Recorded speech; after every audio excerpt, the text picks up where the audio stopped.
Je suis Joanne Fanhaf, lectrice, autrice, éditrice de romances. Et cet été, je t'invite à écrire ta romance. Je vais me servir de mon cahier d'exercice du pitch à la romance. Combien de fois je dis de romance? C'est une centaine d'exercices. Exercices d'écriture, des questions, des mises en situation, des listes, etc. Et je vais m'en servir comme ligne directrice pour sortir les étapes les plus importantes dans la préparation, planification ou dans l'écriture de sa romance. Et du pitch et la romance est ma façon de faire, ma méthode, mon fonctionnement. Je pars du pitch de travail, un pitch totalement brouillon que je suis la seule à comprendre. Et de ce pitch, je vais en sortir les éléments qui sont très importants et qui sont la base de ma romance. Donc j'ai le pairing, les tropes, les conflits, les blocages et les désirs inconscients. À partir du moment où j'ai ces informations-là, je peux créer la silhouette émotionnelle de mes personnages. Parce que de base, quand on a les blocages et les désirs inconscients, on a déjà une idée à peu près de qui ils sont. Et avec la silhouette émotionnelle, qui est la personnalité, les qualités, les défauts, etc. Eh bien, on a la silhouette physique, parce que dans une relation amoureuse, il y a un aspect physique, il y a l'attirance physique qui joue son rôle. Elle peut être importante comme elle peut être optionnelle, mais elle joue son rôle. Donc en romance, je trouve que c'est important de décrire ces personnages, même si c'est juste pour dire 2-3 mots à son sujet. Et quand on parle de physique, on parle de diversité, et parce que j'ai parlé de diversité, j'ai parlé de créatures surnaturelles. Ce sont toutes les informations qu'on obtient à partir du pitch. Tout le reste, à partir de maintenant, tout le reste est à construire. Et je le fais dans l'ordre où moi j'écris, où moi je construis mes histoires, où mes histoires se révèlent à moi. Par exemple, on est en train de parler d'une romance, mais la relation amoureuse est la dernière chose dont je vais parler. Parce que quand on commence l'écriture ou la lecture d'une histoire, on voit les personnages, on les voit dans leur quotidien, on les voit physiquement, mais on n'a pas encore la relation, on n'a pas encore la romance, on n'a pas encore ce côté-là, à moins d'avoir des personnages qui sont déjà amoureux avant le début du roman. On n'a pas encore cette chose-là. Les premières scènes, on voit les protagonistes dans leur univers, dans leur quotidien, dans leur routine, ou alors dans le moment qui va les transformer, mais c'est quelque chose qui va les perturber dans leur vie.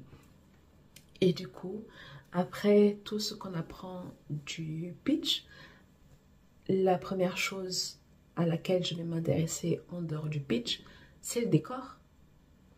Le décor est pour moi un personnage à part entière. Et ce n'est pas, quand on parle d'univers, quand on parle de construire un monde, ce n'est pas forcément construire un monde en fantaisie. C'est construire un endroit, construire un lieu qui va devenir pas seulement un personnage à part entière, mais un local que même la lectrice auquel la lectrice va s'habituer. Il va devenir un endroit auquel la lectrice va s'attendre. Et ça peut être bien sûr créer un monde de fantaisie, n'est-ce pas? Mais ça peut être le truc le plus basique comme une cuisine, la cuisine de la grand-mère. Ça peut être un bar, ça peut être un bistrot, ça peut être l'épicerie du coin, ça peut être un hôtel, ça peut être une maison, ça peut être un quartier, ça peut être une rue. Des genres, quand on parle de romance small town, qui sont des romances qui se déroulent dans des petites villes, dans des bourgades, la bourgade et le décor, la petite ville et le décor. Et genre, il y a cette vie qui se déroule dans les quartiers, dans les rues, et ces rues sont des décors. Ces rues-là sont aussi importantes que la cuisine de mamie, et la cuisine de mamie est aussi importante que le monde fantasy. Le décor est extrêmement important parce qu'il ancre vos personnages dans une réalité, que ce soit la nôtre dans l'espace ou dans un monde fantasy ou peu importe où vous voulez, mais ça ancre les personnages dans leur propre réalité, dans leur quotidien. Et ça, c'est un exercice que j'adore, mais j'adore créer des univers. J'ai déjà écrit de la fantasy, donc j'ai créé un monde de fantasy. J'ai créé pour mon projet en cours, La milliardaire et le garde du corps. Ça se passe dans un pays fictif qui est l'Afrique australe, une enclave que j'ai placée dans le Kalahari entre l'Afrique du Sud et le Botswana. Donc j'ai dû créer un pays avec toute une culture qui est proche d'Afrique du Sud, qui est proche du Botswana. J'ai dû travailler la culture, j'ai dû travailler la langue, le Setswana, j'ai dû travailler les habitudes, j'ai dû travailler avec le climat, avec l'espace géographique, j'ai dû travailler avec la spécificité du Kalahari, parce que la Kalahari, on l'appelle le désert du Kalahari, mais ce n'est pas un désert, parce qu'il y a de la végétation, il y a de la vie, il y a de l'eau. Donc le Kalahari dans mon univers est un personnage à part entière. Donc, et mes personnages, en plus, ils adorent ce sable qui est ocre rouge. Ils adorent ce sable-là. Ils adorent leur pays. Ils adorent être là. Et même pour les étrangers, ils aiment ce pays d'adoption. Donc, j'ai écrit les contes d'Osler. C'est inspiré des contes populaires, des contes de fées. Donc, j'ai créé une ville aux portes de Paris, Osler, aux portes de Paris. Donc non seulement j'ai dû créer la ville avec des quartiers très particuliers, avec leur propre histoire, leur propre spécificité, mais en plus à Osler il y a un salon de thé qui est le Sorbier des Oiseleurs, et ce salon de thé est tenu par des métamorphes, qui sont des magiciennes. Elles jouent un peu le rôle des fées marraines des contes de fées.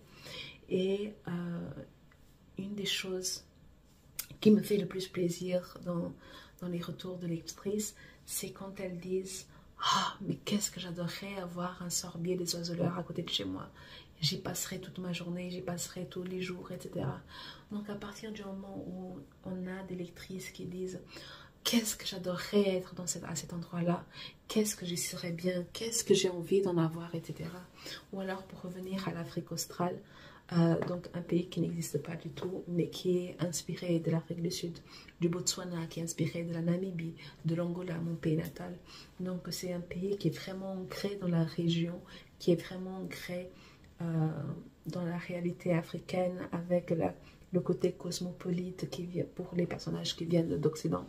J'ai des personnages qui sont français, même s'ils ne sont pas français, qui sont français. J'ai des personnages américains, j'ai des personnages anglais. Donc je n'ai pas des Brésiliens, donc je n'ai pas que des personnages australo-africains. C'est une vraie Nations Unies dans mes personnages. C'est un vrai Martin Pot. Et dans les retours que j'ai, c'est « Ah, mais qu'est-ce que j'aimerais visiter ?» Ça m'a l'air trop bien. Du genre, qu'est-ce que j'aimerais faire partie de ce groupe? Ça m'a l'air trop bien.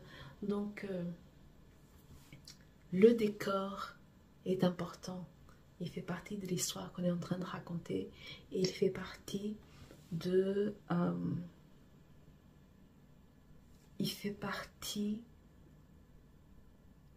J'ai déjà dit qu'il fait partie de l'histoire qu'on veut raconter. Mais il l'ancre. Il rend l'histoire réelle.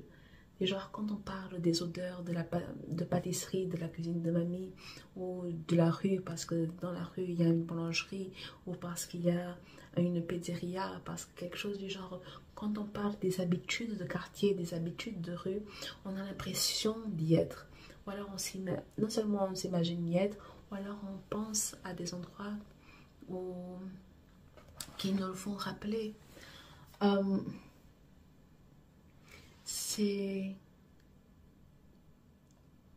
Ne lésinez pas sur ce décor. Ne lésinez pas sur ce décor. J'ai toute une anti-sèche pour vraiment construire non seulement des pays, mais construire des QG, construire des bars, des établissements, des restaurants, construire des rues, des quartiers, construire des villes, etc. J'ai une antithèse à ce sujet parce que le thème est tellement riche, mais je peux, comme premier exercice, trouver le QG, là où vos personnages vont se retrouver, là où ils vont se retrouver toujours, là où ils passent au moins une fois par jour, un endroit qui fait partie de leurs habitudes. Est-ce que c'est le café? Est-ce que c'est un bistrot? Est-ce que c'est une boulangerie? Est-ce que c'est... Peu importe. Ça peut être un truc très... un établissement commercial, comme ça peut être l'open space au bureau. Ça peut être aussi, c'est une romance au travail, par exemple, c'est l'open space. Donc, montrez ce décor. Montrez les habitudes de ce décor-là. Montrez le décor des décors. Les gens, que ce ne soit pas juste une pièce vide, que ce soit... Montrez la décoration. Montrer les odeurs, les bruits, la fréquentation, montrer les habitudes, montrer les gens, les clients, les habitués, montrer les rituels, les traditions, mais montrez tout ça. Faites que ces petites choses-là, ces habitudes-là font partie de l'histoire. Faites que si on est en train de sentir le pain, ça veut dire qu'il est l'heure de se lever. Faites que si on est en train de sentir l'odeur de la pizza, c'est bientôt l'heure soit de rentrer, c'est soit l'heure de dîner, soit l'heure de se retrouver avec des amis. Montrez la façon dont vos personnages réagissent, interagissent avec ces lieux-là. Genre, s'ils sont là, est-ce qu'ils aiment bien, ou c'est parce qu'ils se sentent seuls, ou parce qu'ils vont rencontrer des amis, ou parce que c'est un endroit réconfortant. Montrez la place, l'importance de cette place-là pour vos personnages. Ne lésinez pas sur le décor, parce que ça va faire toute la différence. Quand vous faites, par exemple, quand vous écrivez une série, un roman, une série, et vous avez des spin-offs, les lectrices vont revenir non seulement parce qu'on va retrouver des personnages, mais parce qu'elles se sentent bien dans cet endroit-là, parce qu'elles se sentent bien dans ce salon de thé, parce qu'elles se sentent bien avec ce groupe-là. Donc ne lésinez pas sur le décor.